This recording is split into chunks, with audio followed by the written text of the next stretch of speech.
Good afternoon. This is the Enterprise Professional Development 2 session with, there was a little change. If you're using the app, you'd be up to date from what the poster on the front says. The order is going to be GISP certification update given by Rebecca Summers, followed then by tips and tricks for passing the certification exam by Trip Corbin, and then batting cleanup is Bob Brinson on update on interaction between GIS and PLS professional communities. It'll be about half an hour for each one. A little time saved for Q&A in between there, and some transition time between speakers. So first up is Rebecca Summers, the president of GIS Management Consultants. Rebecca is a GIS management consultant specializing in GIS program and project development, review, and management. A GIS leader for more than 25 years. She has helped dozens of organizations successfully develop their GIS programs, both as in-house GIS manager and as a consultant. Rebecca holds a master's degree in GIS and GISP certification. She is currently the exam development project manager for GISCI.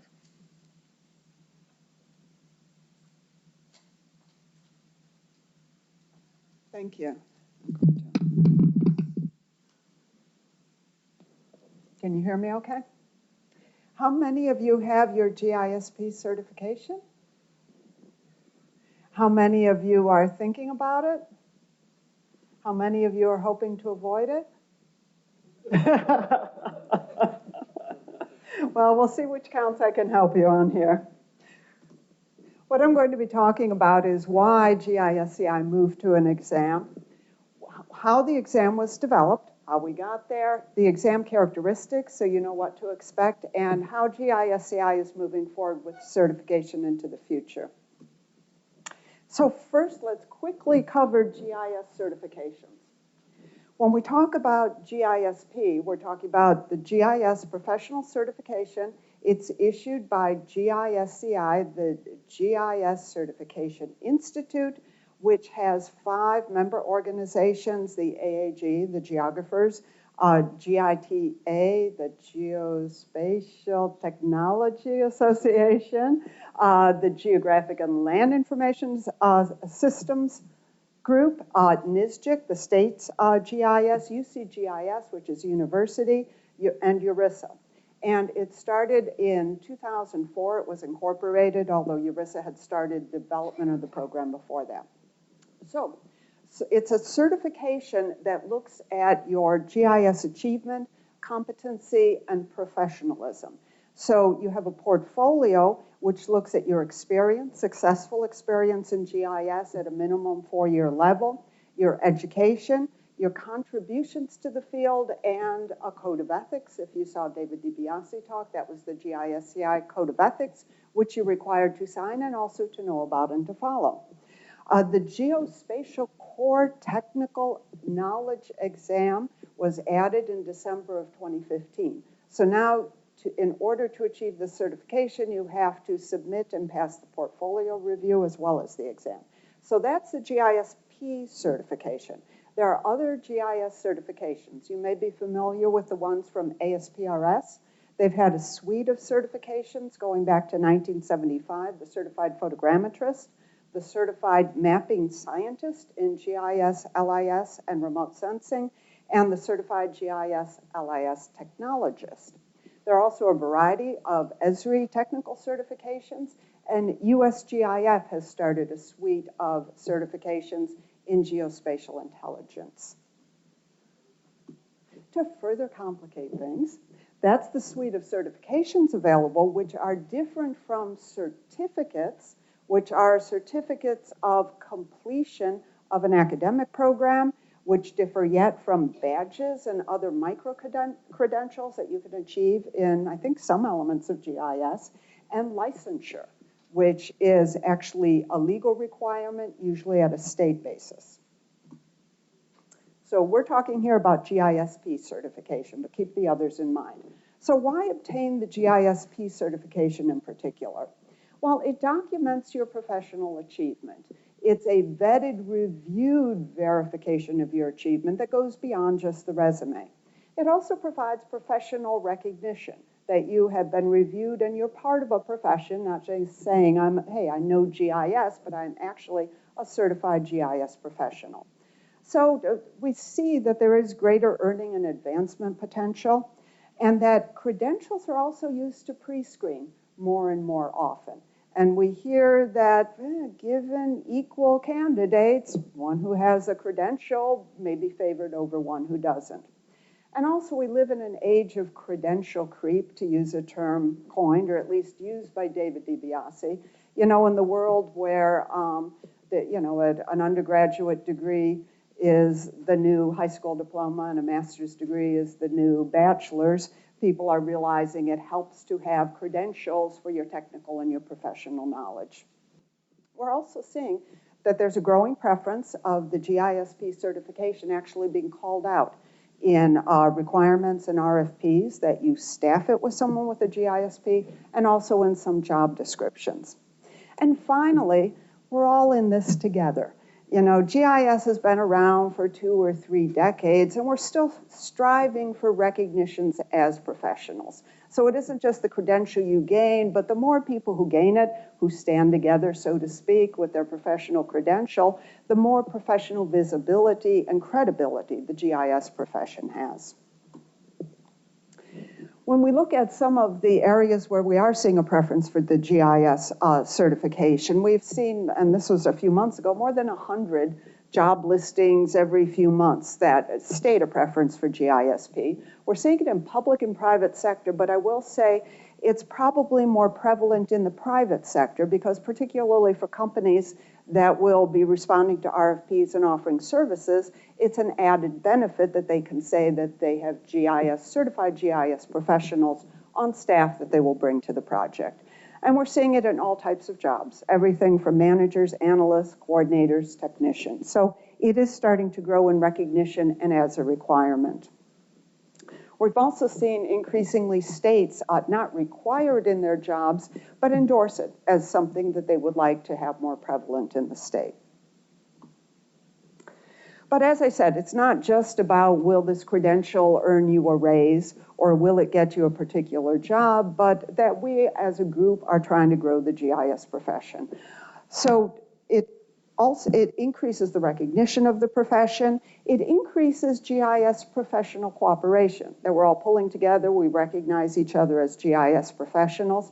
And what we're also doing with those other organizations I mentioned, particularly ASPRS and talking with USGIF, is to try to develop a future where you have modular credentials that you can build like building blocks together. So you don't have to go out and repetitively get a beginner GIS credential, so to speak, but that you can build building blocks that have your foundational certification in GIS and then specialties on top of it. So one important thing is that the GISP certification is growing along with the professional certification field itself. To cover a little bit of the history for the GISP certification, back in the 1990s, within URISA, we had a certification committee, and we were looking at the feasibility and discussing, is GIS a profession or not? And is it something that we can credential? So URISA formed its GIS certification committee in 1997. And this is the important date here, that in 2001 was when we developed the actual GISP certification process and criteria, which was the portfolio process, which was in place and is still in place. It was in place for 10 years. GISCI was then formed. URISA spun it off in 2004. And as of the end of 2016, we had more than 8,000 certified GIS professionals. So thinking about that history, it's important to recognize what all was happening in the field of professional credentialing and certification. What's important to think about is you had 2 organizations, the NCCA, which was NOCA at the time, which stands for the National I've got it written down on the next slide, is the Certification Association, and ANSI, which you're more familiar with, which is ISO, which developed its personnel certification apart from its technical certifications in 2003. So, I have it written right there. National Commission for Certifying Agencies, which is now ICE, the Institute for Credentialing Excellence. The important thing to notice, though, is that we set the GISP certification in place in 2001, but these two activities in credentialing and accreditation were just beginning back in the 90s, and it was after 2001 that they actually put out their certification standards. So we were running a certification before there were actually standards for how to do that. So one important point is that GISCI now is hooking up with these standards, and that's one reason we developed an exam, so that we now are moving to the grown-ups table, so to speak, in terms of credentialing. It's no longer a, gee, we invented it ourselves sort of thing, but it follows the standards developed by both of these credentialing and accrediting organizations. So those two organizations set professional certification standards, whether you're in veterinary medicine or massage therapy or scientific or health field. There are certain standards and steps you take to make sure that your credential is based on what people really need to do on their jobs, and that you have assured standard processes for being able to assess them. So these two organizations accredit certifying organizations all across the board. As I said, one of the major moves with going to an exam was that GISCI is going to be seeking accreditation and wants to align its GIS professional certification with professional certification standards. Another thing to be aware of is that the whole point of certification and credentialing is for protection of the public, not necessarily advancement of the profession, but so that you can assure the public that the goods and services they're getting are according to professional standards. So the GISCI certification, the exam, was validated by a job analysis where we looked at the tasks that actual job incumbents perform, the knowledge, skills, and abilities they need to do them. It was independent, it was accredited, and it resulted in an assessment instrument. These are the professional certification standards that every certification needs to go through. To put it diagrammatically, you don't just pull an exam out of your hat. You start with the people doing the job, you derive the types of tasks they perform and the knowledge and skills they need to do that, you link and validate it, which provides you with your exam, which goes through a psychometric validation and review to result in certification. So the job analysis is the basis for all professional certification. And it demonstrates and documents that your certification is truly job related, that you're not asking things beyond what a person would do. So it's important to recognize that the exam and where GISCI is going now follows this standard. The exam was not directly derived from a competency model or even the BOK. It follows the BOK to some extent, but varies in emphasis. So the addition of the exam helped to strengthen the GISP certification by providing us with a better, more reliable assessment instrument of people's knowledge. So the new certification process for those of you seeking certification now is two parts: that you need to still fill out the portfolio and that you need to take the exam, and you can begin with either. You have 6 years to complete both. The portfolio remains the same. Anyone certifying now as of June of 2015 must take the exam to complete that process. And there's a 3-year recertification process in which you submit your updated credentials, but you do not have to take the exam again. So the way that basically works out is you can start with either track. It does increase the initial cost of certification because you need to pay for the exam at $250, as well as the portfolio process for $150 and the application of $100. So yeah, the first initial cost is higher, it's $450, but if you work it out with the annual renewal fees over the lifetime of a career, it's approximately $100 a year investment in certification. The exam itself, as I said, was directly derived from a job analysis of people doing GIS work, certified people. We had many focus groups. All in all, we had more than 450 certified GIS professionals involved in this job analysis, determining the results of the exam. So we did the job analysis. We developed a blueprint of the knowledge areas on the exam. We developed the questions, the exam content directly from the blueprint. We piloted it, ran the psychometric analysis to set the cut score or the passing score, and now we have a final exam which is constantly updated. The knowledge areas of the exam are these. They're on the website. It's basically 6 of the major knowledge areas out of the book, the body of knowledge. The important point is that there are 44 very specific knowledge areas that the exam will test you on. So if you're preparing for the exam, it's important that you go and get the blueprint and look at these 44 areas. And I've got them in really tiny type here, which will furthermore force you to go to the website. But for example, in the category 3, we've got very specific things like the knowledge of data models, including vector, raster, grid, TIN, topological, hierarchical network, and object-oriented.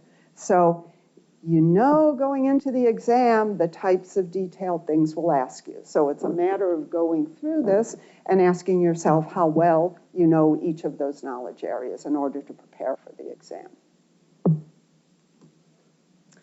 Each exam, right now it's offered twice a year. Every exam is 170 to 200 questions. They vary slightly because on each exam there are 100 scored questions and there are 70 to 100 pretest items that we are running through, and depending on the statistics on them, they will enter the item bank and be scored questions the next time. But you don't know when you're taking the exam which ones are scored and which aren't. The format for the questions is multiple choice and multiple response. It's a 4-hour exam to answer 200 questions. People seem to not have any problem with that. It also provides you an opportunity to do some commenting on each and every question, which helps us improve the exam. We do read those comments. And I would say for those who linger in the room near 4 hours, probably most of their time is spent commenting rather than answering the questions, but we appreciate the effort. But in order to actually take the exam, just take it. 4 hours is more than enough. It's offered at proctored sites offered by PSI. It's worldwide. Most cities and localities have one or a few of these sites. So you sign up for the exam, you pick your site and the date and time that you want to go. We're generally running them in the summer and the winter now. This keeps reverting to the old version. The next exam is June 10 through 17, 2017. And the passing score for the exam of the 100 scored questions is 75%.